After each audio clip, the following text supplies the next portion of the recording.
Well, we have a testimony from someone from England.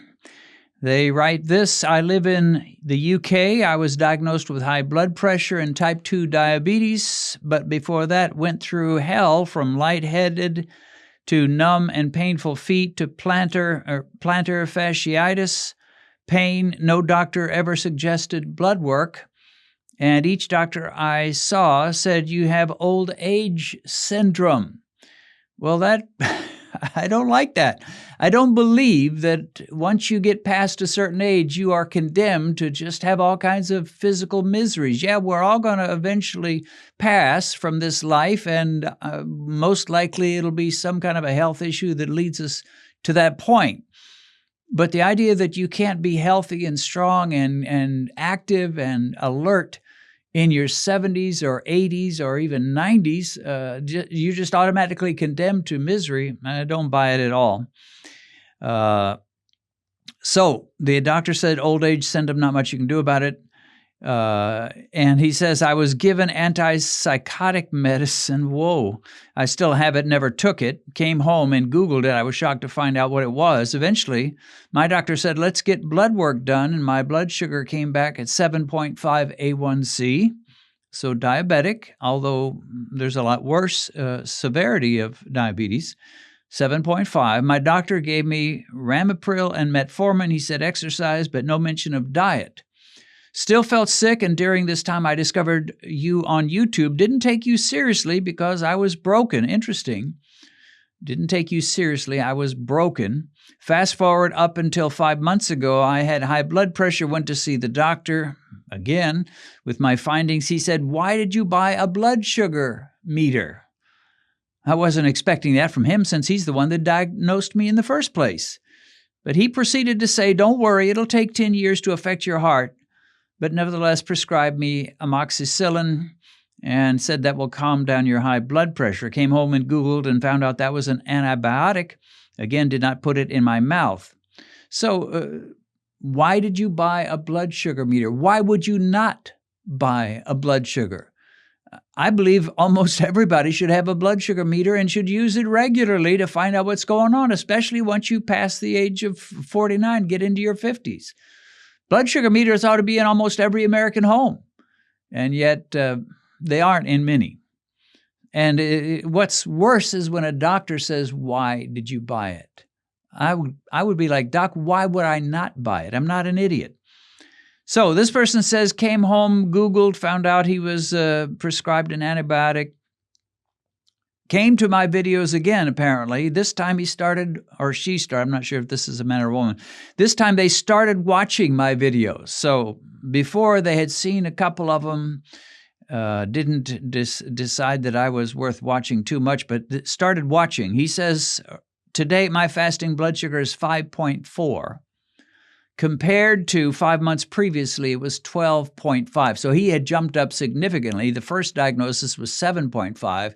He went all the way up to 12.5, and then in 5 months went back down to 5.4. To this day, he says, I'm keeping their useless medicine as a souvenir. I love that. Keeping their useless medicine as a souvenir. And I'm not saying don't take your meds. You know, that's between you and your doctor. But in this case, he's doing very well. He says, today I feel happy. I'm better. I sleep well. Thank you, Dennis. May God reward you.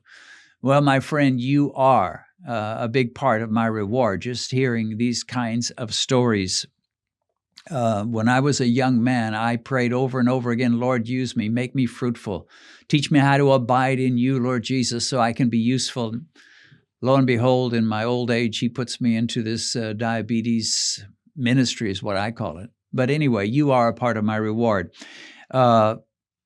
It just boggles my mind, the kind of ignorance that is out there when someone would say, why would you buy a blood sugar meter? Why would you? Well, I'll tell you why you would. You want to know what's going on in your body. I can remember when I was just a young man and I was not mechanically inclined, didn't know much about cars, and I had an old junker of a car. I think it was a 62 Plymouth Belvedere, and that thing was on its last legs. And this wasn't even all that old. I think this was around 1972, so the car was 10 years old. but it was really doing badly.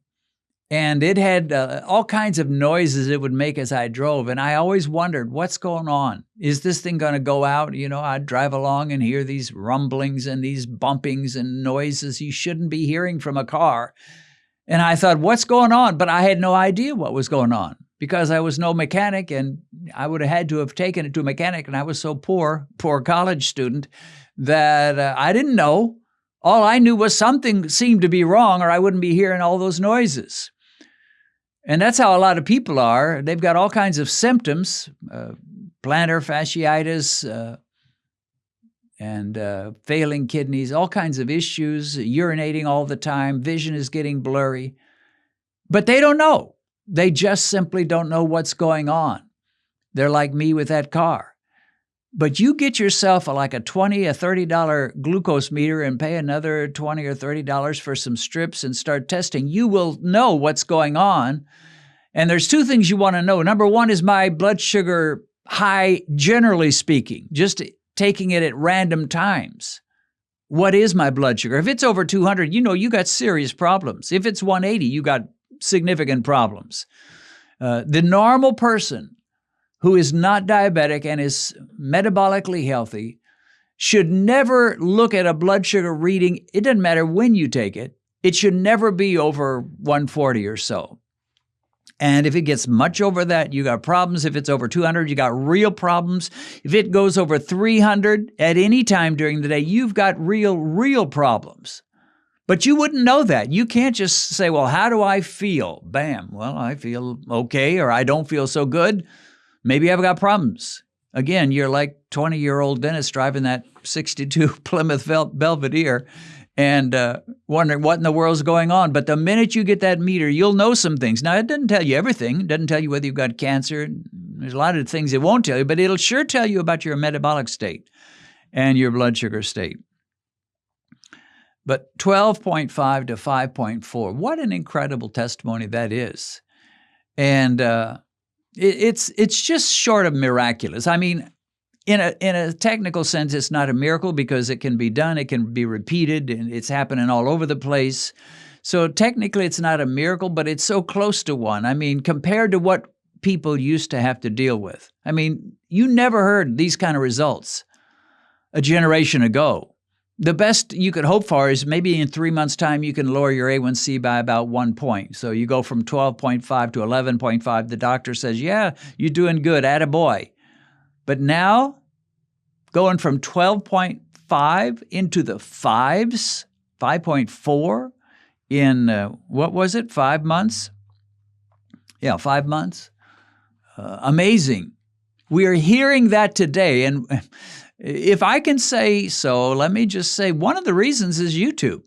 I mean, there's a lot of folks that get diagnosed, they get desperate, and out of desperation, they get on YouTube and they type things like, how do I beat diabetes? How do I lower my A1C? What to do with diabetes? They type in some kind of a phrase and they come to channels like mine, and there's others as well. Mine's certainly not the only one. And then they start applying some of these principles, and lo and behold, it goes way down. That never used to happen. Because in the old days, you go to the doctor, he prescribes you some meds, says zero about diet, and you come home and you take your meds and you just don't get hardly any better. But nowadays, it's happening a lot, and I believe it'll happen more and more. And that's why I believe the low-carb diet is not going to ever go away again. There's too many testimonies about the efficacy, the power, the speed with which it brings blood sugar levels down, A1Cs down, fasting glucose down. It just flat works, and there's just too many testimonies, too many books, too many YouTube videos, too many lectures. There's just too much information out there. The only way you wouldn't find any victory as a diabetic is if you go home and you just take your meds and you close your ears, close your eyes, don't want any input, don't want any information. And so you just go on status quo. Then, yeah, you'll have a problem.